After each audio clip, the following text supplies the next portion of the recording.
പറഞ്ഞതുകൊണ്ട് അതിന്റെ ഒരു അപ്ഡേറ്റിലേക്ക് നമുക്ക് പോകാം. വേനൽമഴ ശക്തമാകുമെന്ന് തന്നെയാണ് മുന്നറിയിപ്പ് കേട്ടോ.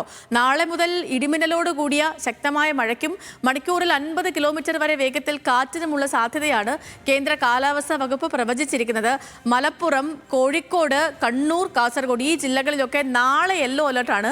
ഈ ആഴ്ച അവസാനത്തോടെ കാലവർഷം എത്തിയേക്കാം എന്നൊരു സൂചന കൂടി കാലാവസ്ഥാ വകുപ്പ് നൽകുന്നുണ്ട്. സനിസ വിവരങ്ങളുമായി ചേർന്നു തിരുവനന്തപുരത്ത്. സനിസ, ഗുഡ് മോർണിംഗ്. ഇന്നലെ മഴ മുന്നറിയിപ്പൊന്നും കാര്യമായിട്ടുണ്ടായിരുന്നില്ലെങ്കിൽ കൂടി മധ്യ വടക്കൻ കേരളത്തിലൊക്കെ കിടിലം മഴ കിട്ടിയിരുന്നു, അതും ഇടിമിന്നലോട് കൂടിയ മഴ. ഇന്നിപ്പോൾ കാലാവസ്ഥാ വകുപ്പ് നൽകിയിരിക്കുന്ന മുന്നറിയിപ്പ് എങ്ങനെയാണ്? എവിടെയെങ്കിലും പ്രത്യേക ജാഗ്രത നിർദ്ദേശങ്ങളൊക്കെ നൽകിയിട്ടുണ്ടോ സനിസ? Sethu, very good morning Sethu.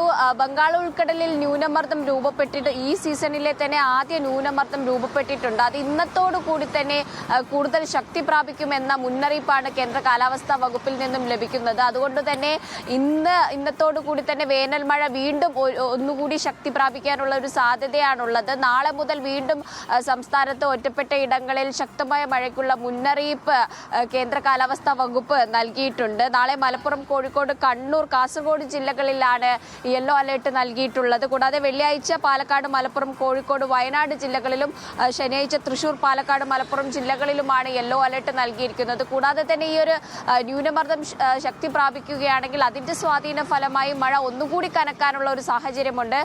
കൂടാതെ തന്നെ ഈ ന്യൂനമർദ്ദത്തിന്റെയും അതുപോലെ തന്നെ അറബിക്കടലിലും ലക്ഷദ്വീപിനും മുകളിലായിട്ട് രൂപപ്പെട്ട ചക്രവാത ചുഴിയുടെയും ഒക്കെ സ്വാധീന ഫലമായിട്ട് സംസ്ഥാനത്ത് വലിയ തോതിൽ കാറ്റും അതുപോലെ തന്നെ ഇടിമിന്നലും ഒക്കെ ഉള്ളൊരു സാഹചര്യമാണ്. കാറ്റ് 50 കിലോമീറ്റർ മണിക്കൂറിൽ 50 കിലോമീറ്റർ വേഗതയിൽ കാറ്റ് വീശാനുള്ള ഒരു സാഹചര്യമുണ്ട്. കൂടാതെ വേനൽ മഴ ആയതുകൊണ്ട് തന്നെ ഉച്ചതിരിഞ്ഞ് ഇടിമിന്നലോട് കൂടിയിട്ടുള്ള മഴ ലഭിക്കുന്ന ഒരു സാഹചര്യമുണ്ട്. ഇടിമിന്നലേറ്റുള്ള മരണങ്ങൾ ഉണ്ടാവുന്ന ഒരു റിപ്പോർട്ട് ചെയ്യപ്പെടുന്ന ഒരു സാഹചര്യമുണ്ട്. അതുകൊണ്ട് തന്നെ ഇടിയും കാറ്റും ജാഗ്രത പുലർത്തണം എന്ന് തന്നെയാണ് കേന്ദ്ര കാലാവസ്ഥാ വകുപ്പ് വ്യക്തമാക്കുന്നത്. കൂടാതെ തന്നെ ഈ ഒരു മാസം അവസാനത്തോടു കൂടി തന്നെ കാലവർഷം എത്തുമെന്ന ഒരു റിപ്പോർട്ട് കൂടി കേന്ദ്ര കാലാവസ്ഥാ വകുപ്പ് നൽകുന്നുണ്ട്. കാലവർഷം എത്താനുള്ള എല്ലാ സാധ്യതകളും നിലവിൽ സംസ്ഥാനത്തുണ്ടെന്നാണ് മുന്നറിയിപ്പ്. സേതു, ശരി, ചുരുക്കത്തിൽ മഴക്കാലം വരുന്നു ഗൈസ്, നമ്മൾ കൂടുതൽ അതീവ ജാഗ്രത പുലർത്തണമെന്ന് സാരം. പിന്നെ